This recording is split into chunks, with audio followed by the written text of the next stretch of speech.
Assalamualaikum warahmatullahi wabarakatuh. Alhamdulillah wa syukrulillah wa ni'matillah wa la hawla wa la quwata illa billah, amma ba'd. Saudara-saudaraku seiman di mana saja berada, seperti biasanya, terlebih dahulu saya memperkenalkan diri. Kawan-kawan saya menjuluki saya sebagai manusia satu ayat.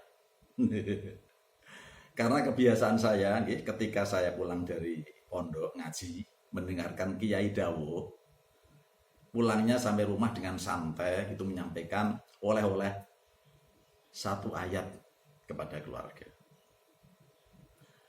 Memang Kiai selalu berpesan pada kami, para santri tua ini, agar gemar atau hobi menyampaikan kebaikan, walaupun sedikit, kepada orang banyak, di mana saja, kapan saja.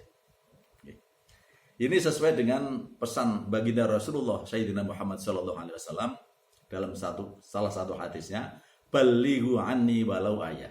Sampaikan dariku, kata Nabi, walaupun satu ayat. Oleh karena itu saya menyampaikan, saya laksanakan. Bukan untuk menggurui, bukan untuk mengajar, bukan untuk mulang, bukan keminter gitu, bukan. Bandane opo? Guru agama bukan, ustadz bukan, apalagi kiai.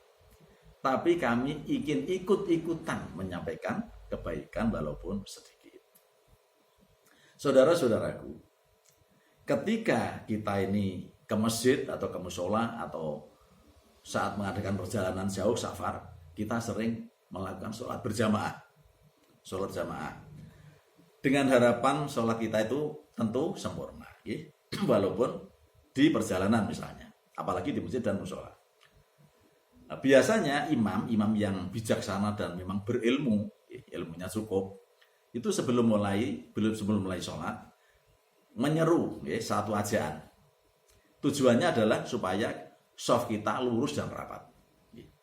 Bunyi ajaan itu mengambil dari hadis, yang saya dengar seperti ini. Nah, keliru nanti berarti bukan salahnya imam, tapi salahnya saya, salah mendengarkan. Sawwu sufufakum fa inna tasfiyata sofi minta mami sholat. Saya mendengar begitu, Artinya luruskan sof kalian, sesungguhnya meluruskan sof termasuk kesempurnaan sholat, kesempurnaan gitu. Yang kedua yang pernah saya dengar lagi di lain imam, sawwu sufufakum fa inna tasfiyatas sofi min iqamati sholat. Jadi mungkin ada yang tasfiyatas sufufi min iqamati, ada begitu ya. Yang benar yang mana? Saya kan hanya mendengarkan. Tapi itu dari hadis sahih. Yang kedua tadi artinya hampir sama, hanya bagian buntutnya saja yang beda. Luruskan shaf kalian, sesungguhnya meluruskan shaf termasuk dari menegakkan sholat, kesempurnaan dan menegakkan. Ini yang kita garis bawahi, bahwa menegakkan sholat itu beda dengan mengerjakan sholat. Kalau mengerjakan sholat, ya mengerjakan aja, pokoknya mengerjakan. Kita penuhi 1 hari 5 kali, 1 hari 1 malam, mengerjakan. Tapi kalau menegakkan, ini artinya mengerjakan secara sempurna, baik dari segi syarat rukunnya sholat, maupun kekhusyuannya sholat, dan tata keramanya sholat. Tata kerama termasuk baju, pakaian, nggak pakai kaos seperti kita ketemu teman bal-balan sepak bola, itu antara lain tata keramanya. Nah, kemudian mengerjakan secara sempurna. Salat yang sempurna itu adalah perpaduan dari 4 gerak.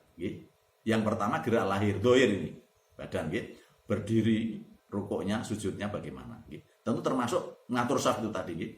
Ini, kecuali yang sedang sakit. Yang dua gerak bibir. Gerak bibir ini adalah pengucapan bacaan atau doa-doa. Pengucapan atau doa-doa. Kemudian yang ketiga, gerak pikir. Ini pemahaman. Berusaha untuk semakin paham apa yang dibaca atau diucapkan. Yang keempat, gerak hati. Maksudnya adalah zikirnya. Di sini gerak zikir ini menghayati keberadaan Allah dalam sholat. Apa itu? Ihsan. Ihsan. Apa ihsan itu?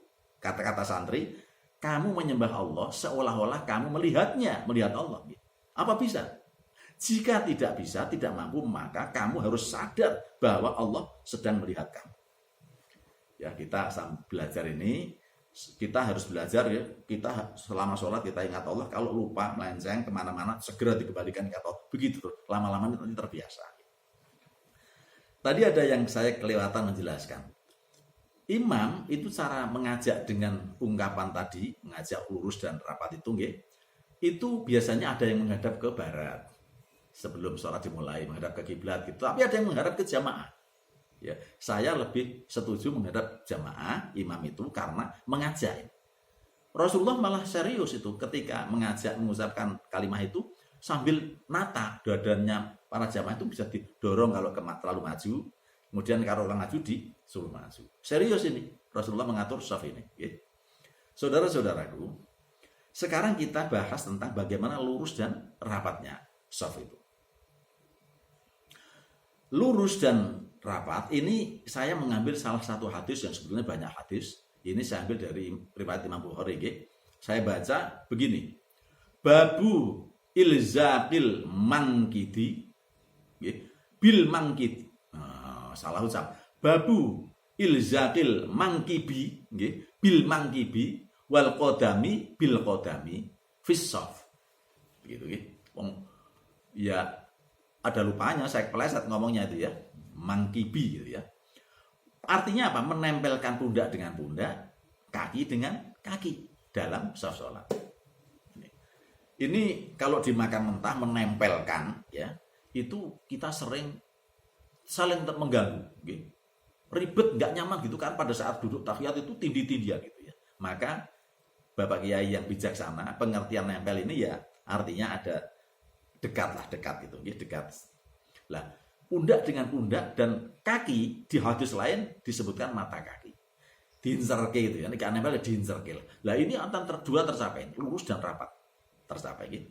Maka kita harus saling pengertian. Yang saya heran ada saudara kita yang di sebelah saya ini sering dia sholat kakinya membegagahnya itu lebar sekali. Tak dulu sampai dua keramik sekitar 80 gitu. Itu ya, gak pantas dilihat, gak pantas. Tapi beliau punya argumentasi, katanya kakinya agar rapat.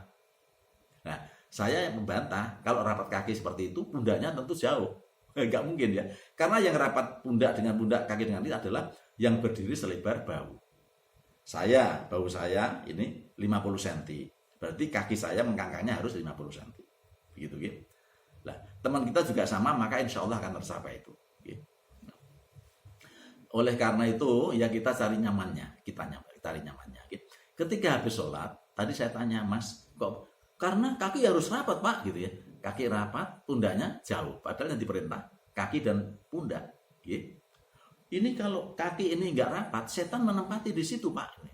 Lah panjenengan yang begagahnya lebar, setannya pindah di selakangan panjenengan saya dengan kelakar saya begitu. Gitu. Oleh karena itu ada hal yang harus diperhatikan para produsen sajadah. Ini juga ada yang tidak mendukung rapatnya shaf itu. Gitu.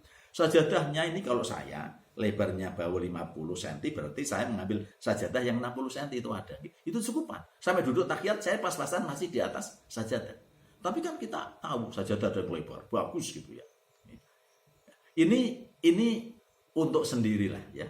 Saya menyarankan untuk sholat sendiri yang sajadah. Seperti kalau jamaah kita membawa sajadah yang ukuran sedang saja supaya nggak saling ganggu dengan teman. Ya. Yang kedua, produsen sajadah juga harus mendukung. Ada yang karpet sudah jadi itu ada gambarnya sajadah, malah ada tiangnya ya. Itu semakin lebar lagi tuh. Ya. Lah ini nggak mendukung. Ya bukan melarang tapi tidak mendukung sunnah Rasulullah kaitannya dengan merapatkan sholat tadi. Ya. Itu di situ.